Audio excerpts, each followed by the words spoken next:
Section 1. You will hear a conversation between an agent from City House Services and a customer who wants to have her house cleaned. First, you have some time to look at questions 1 to 4.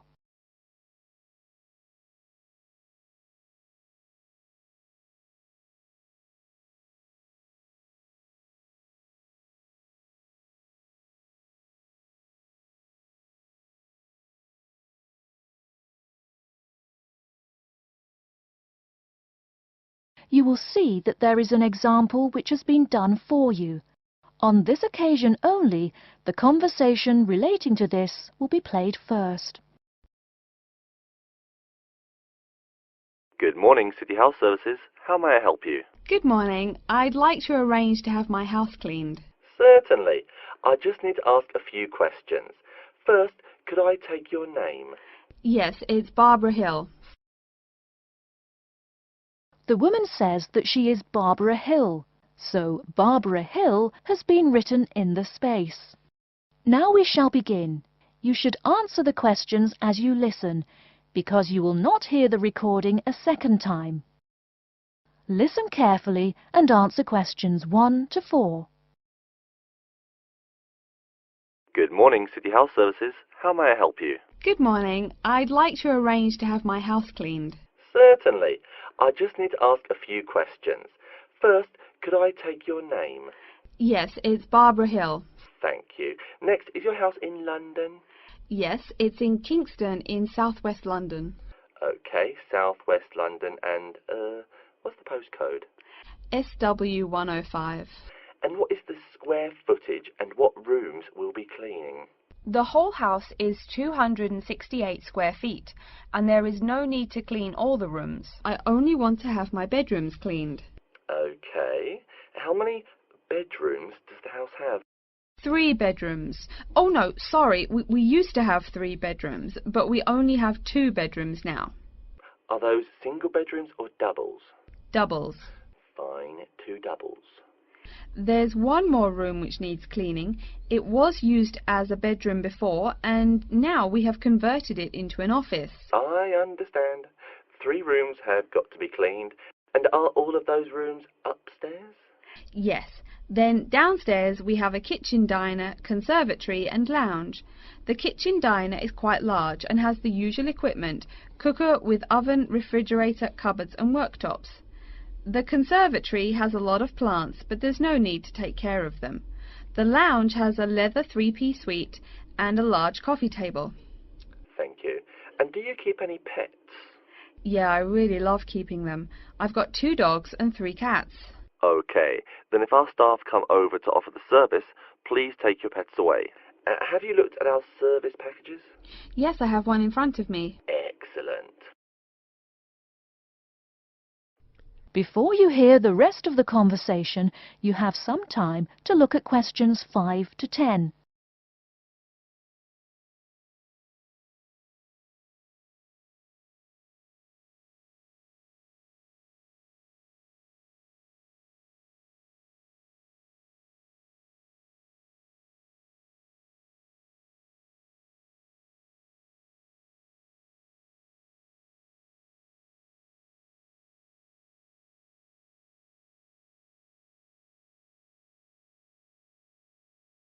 Now listen and answer questions 5 to 10. Any extra services you need? Switching bed linen, work in the garden, clean the glass in the conservatory, that kind of thing? No. Actually, replacing the bed linen, yeah, that would be good. No problem. I'll just make a note of that. How about curtains, mats and carpets? What would you like us to do with those items? The curtains. I'll have to think about that. I think we should have the carpets cleaned really well every quarter. Mats can just be done with the laundry. Of course. How about clothes? We can have our staff wash and iron them, or we can have them taken to a dry cleaner. Washing and ironing. No, just ironing. That'll be okay. Okay, fine. I know quite a bit about what you want now. I should let you know that we're located on 12 Amy's Road. That's Amyes. and we work on from Monday to Sunday except Tuesday and Wednesday. Could you let me know when is convenient for you? Next Friday. No. Oh, that's no good. My son invites his friends over in the afternoon that day. Perhaps next Thursday or next Saturday? Let me check. Okay, next Thursday. When is it convenient for us to come over and provide the service? Is it okay if we come in the morning? Or we may come in the afternoon. It depends on your schedule. I'm okay with any time. Just give me a call to let me know you're coming before you arrive. Sure we will. By the way, how long will it take for the service? We usually work 1 to 3 hours for house cleaning, and the work will take 3 hours at most. And of course, if it takes more than 3 hours, you should pay extra for it. Fine. So, let me just do some calculations. That is the end of section 1. You now have half a minute to check your answers.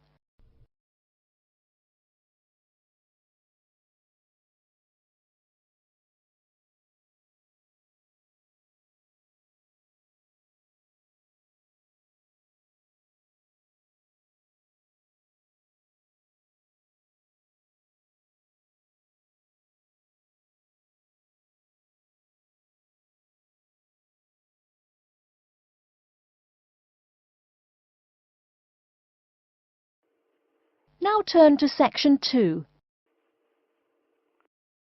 Section 2. You'll hear a talk by a security worker from Sydney Airport who is introducing the day-to-day operations of the Australian Quarantine Service. First, you have some time to look at questions 11 to 17.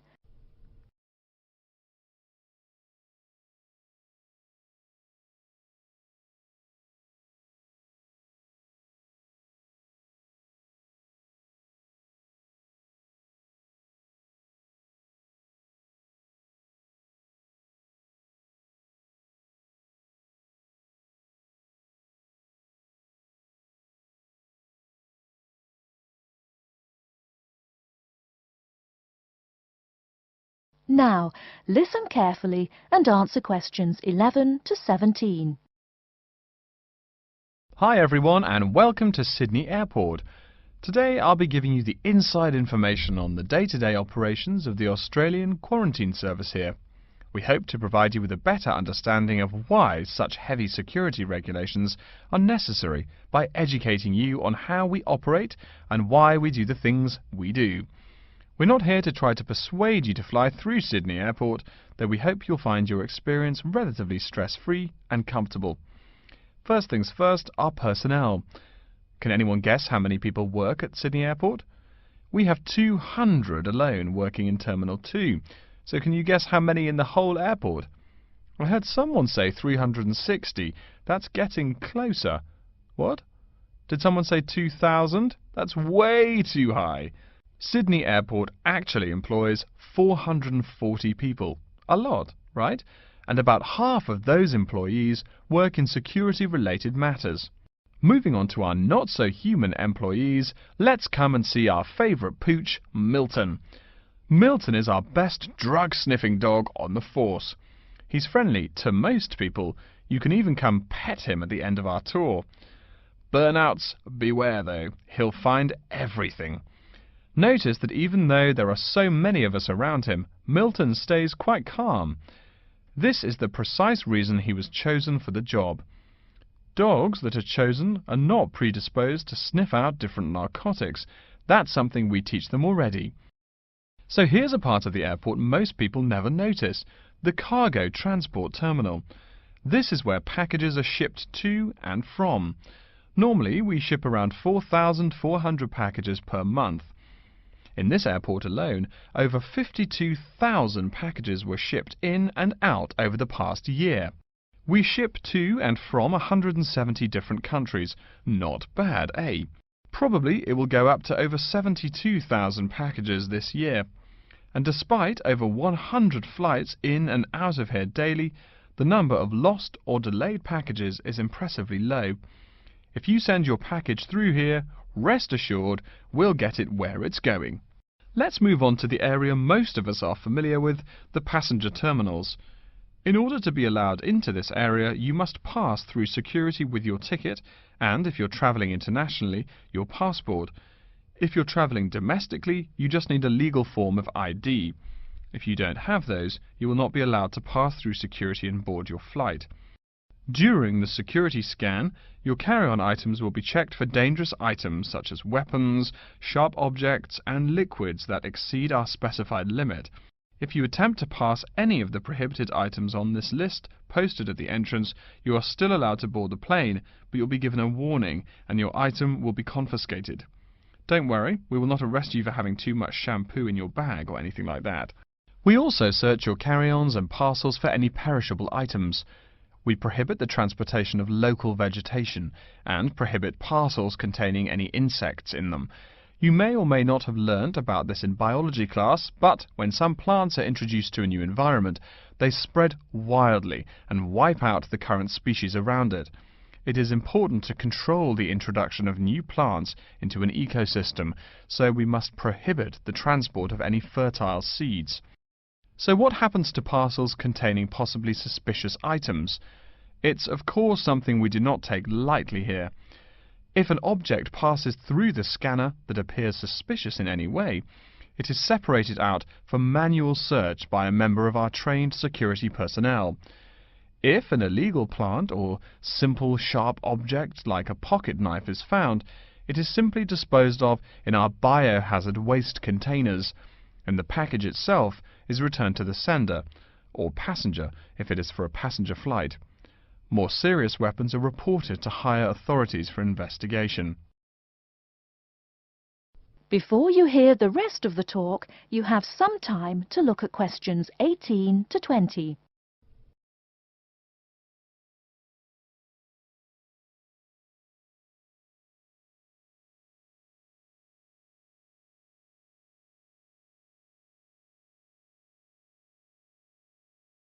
Now listen and answer questions 18 to 20. As far as parcel security, the material of the parcel is important. For shipped goods, the most common material used and the most widely accepted is paper. Make sure it is packed sturdy enough with no rips or tears. We've definitely had packages rip open before due to haphazard packing. A more common problem, though, is the package labels. When an item does not make it to the right place, this is the most common reason. The label may not be in the right place or marked clearly enough. If you're receiving any items from abroad that must be declared, please remember our guidelines in order to ensure the timely delivery of your item. Make sure it is packed correctly, and we ask that you notify customs between 2 and 10 days within the item's scheduled arrival date. OK, before we move on, are there any questions? That is the end of section 2. You now have half a minute to check your answers.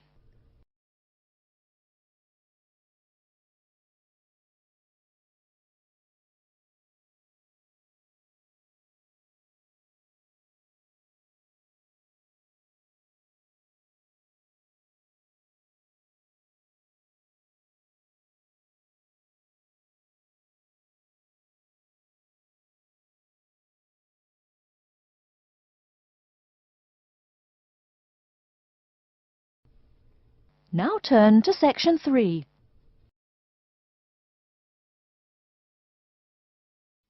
Section 3. Until recently, we knew almost nothing about how important bees are in maintaining natural diversity. Now we know more about them. We know, for example, that bees fall into 2 categories: wild bees and domesticated honeybees. A main reason for the domestication of bees has always been the production of honey and beeswax. We also know that honeybees are the dominant pollinators. In addition to bees, wasps, moths, butterflies, flies and beetles, as many as 1,500 species of bird and mammals serve as pollinators. Many crops of commercial importance, such as almond, cherry, avocado pear, watermelon, cucumber, rely on pollination by insects. And of these insects, bees are by far the most important. Animals and insects provide pollination services for over 3/4 of the stable crop plants and for 80% of all flowering plants in the world. The economic value of animal pollinators to world agriculture has been estimated to be $200 billion per year. Pollination is one of nature's services to farmers, so think about this. If you eliminated the pollinators, it would take the food right out of our mouths. We biologists never imagined we'd see the day when wild plants or crops suffered from pollinator scarcity. But, unfortunately, that day has come. In fact, farmers in Mexico and the US are suffering the worst pollinator crisis in history. So, what happened? Any ideas? Alicia? It is, because of natural enemies? I read something about a kind of parasite that's killed lots of bees. It's true.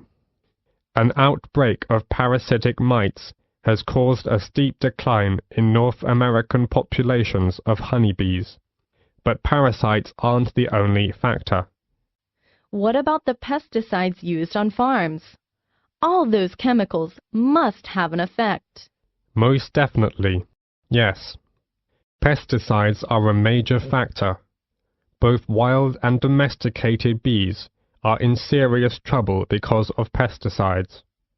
In California, farm chemicals are killing around 10% of all the honeybee colonies. Agriculture in general is part of the problem. Another example is the monarch butterfly. Millions of monarchs from all over the US and southern Canada fly south every year in late summer. The monarch is the only butterfly that returns to a specific site year after year. Unfortunately, the herbicides used in the milkweed in the Great Plains are taking a toll on monarchs, and fewer of them are reaching their winter grounds in Mexico. In a recent field study at Cornell University in the US, it was found that monarch butterfly caterpillars eating corn-toxic pollen blown onto milkweed plants near cornfields had suffered significant adverse effects, leading to death of nearly 20% of the caterpillars. Wow, 20%! That's so tragic. And it's more than that. There are over 1,500 species of butterflies in the Indian subcontinent, but their population is dwindling because of environmental changes. Many man-made environmental changes like deforestation, extension of farming, and unrestricted urbanization are threatening some species of butterflies to extinction by destruction or disturbance of their larval as well as adult food plants, feeding grounds and shelters. Many of the most spectacular and endangered species have various levels of protection under local legislation. However, there is a major trade in the spectacular tropical species for incorporation in ornaments and souvenirs. The international demand for insects is greater than most people realize. Yes, indeed. I once read an article about another important pollinator, the long-nosed bat. These amazing animals feed on cactus flowers, but they are having a tough time too. Some desert ranchers mistake them for vampire bats, and they've tried to poison them or dynamite the caves where they roost. Yes, we must recognize that pollination is not a free service, and that investment and stewardship are required to protect and sustain it. So what can be done about this situation? Well, wildlife farming, based on sustainable exploiting wild creatures. can help to save endangered species like butterflies and their habitats.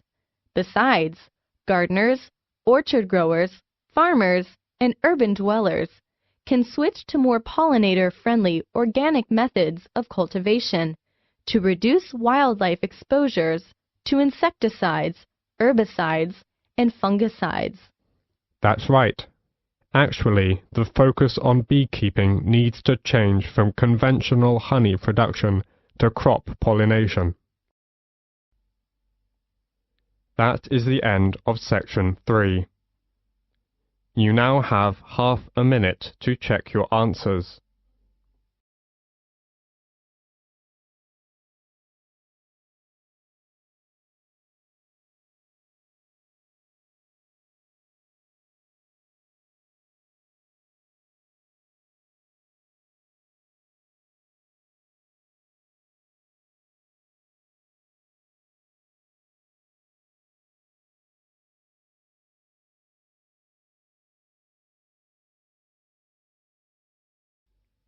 Now turn to section 4.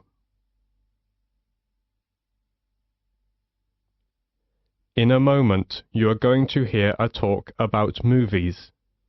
As you listen, answer questions 31 to 40. First, you have some time to look at questions 31 to 35.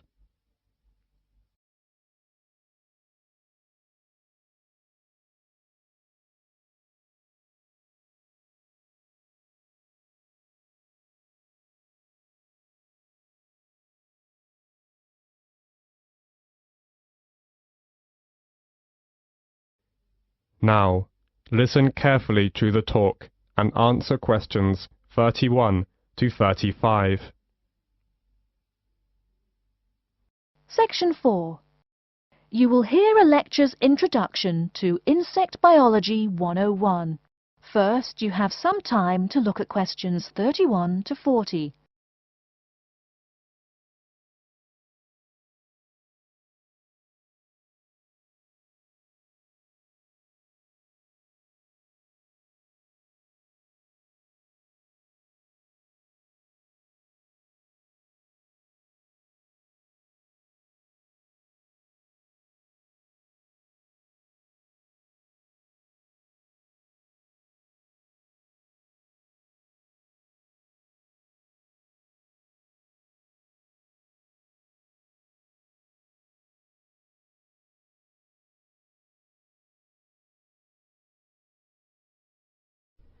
Now listen carefully and answer questions 31 to 40.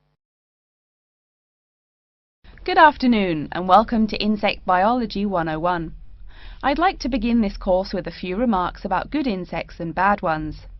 Bugs are all around us, and that's both a benefit and an annoyance, sometimes maybe even serious harm. First, let's talk about the good things that insects do for us. Probably the most important insect for humans, and maybe for all other life, is the bee. Bees help plants in the process of pollination, and thus are necessary to most flowers and fruit-producing trees. That is, they carry pollen from male flowers to female. If it weren't for bees, we'd have very few food plants and no fruit either. In fact, there would be no we. No less a thinker than Albert Einstein pointed out that, without bees, humanity would be dead within a year or less. We'd starve. It's that simple. That should maybe make us just a little humble. A little less dramatic is the fact that bees also make the honey we eat. Moreover, they produce beeswax, which is useful in candles and is also used as a first-rate furniture polish. Sure, these may not be vital to our lives, but they can serve as reminders of how important bees are. That's a point I keep coming back to in this course. Though, in all fairness, I should point out that butterflies aid in pollination as well as bees. Now, here in Michigan, what's the worst part of summer? Yep, that's right, mosquitoes. But I'm talking about helpful insects, right? So let's look at the dragonfly first. If there were no dragonflies, there would be even more mosquitoes.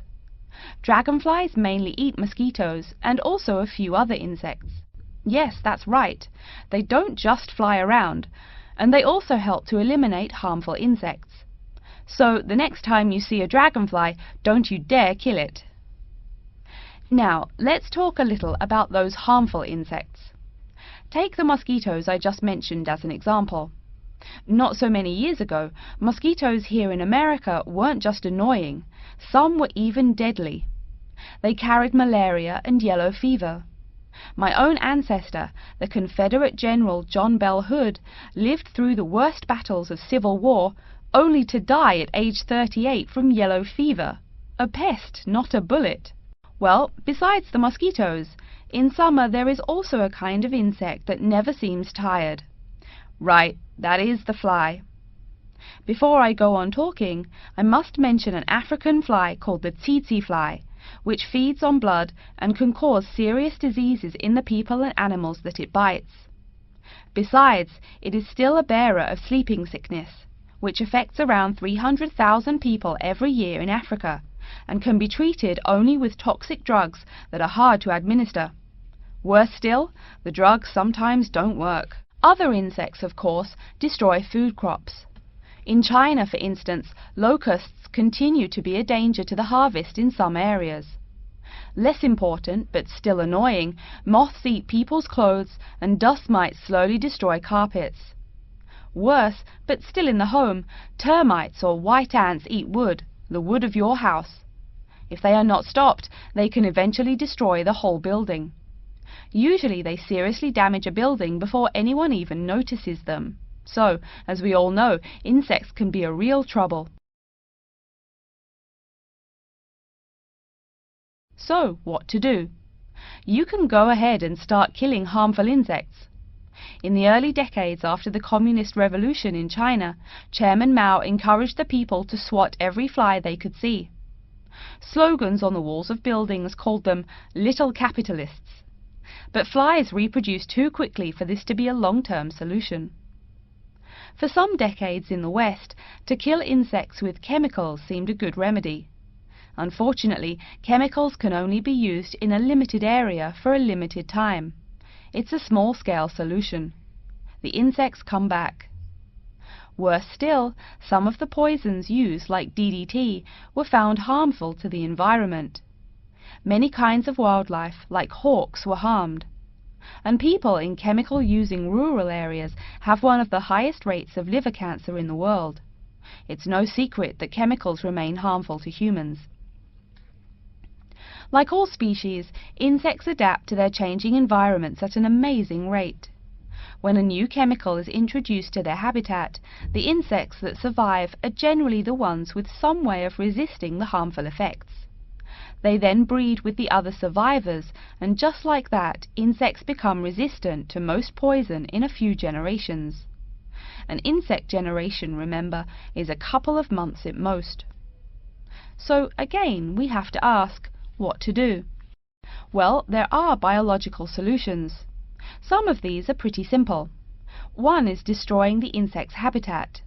You take away their home or food. Cleaning your kitchen is the best way to prevent roaches. No garbage, no food. Getting rid of marshes and swamps eliminates mosquitoes.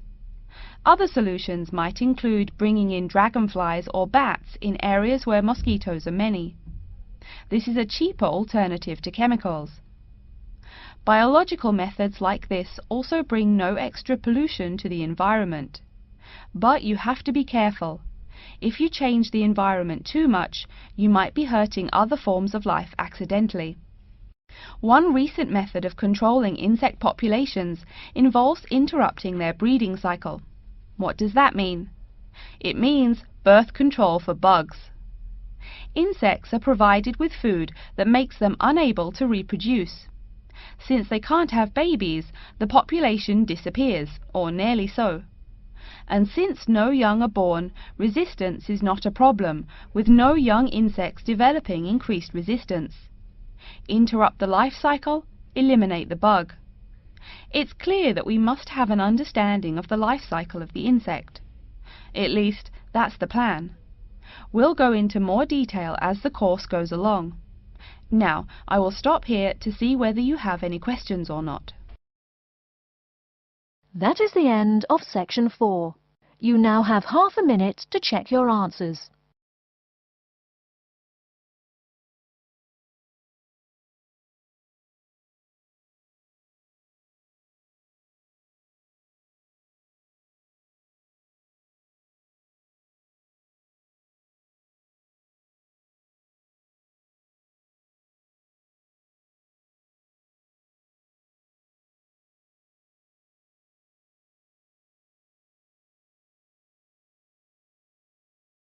That is the end of the listening test. In the Ielts test, you will now have 10 minutes to transfer your answers to an answer sheet.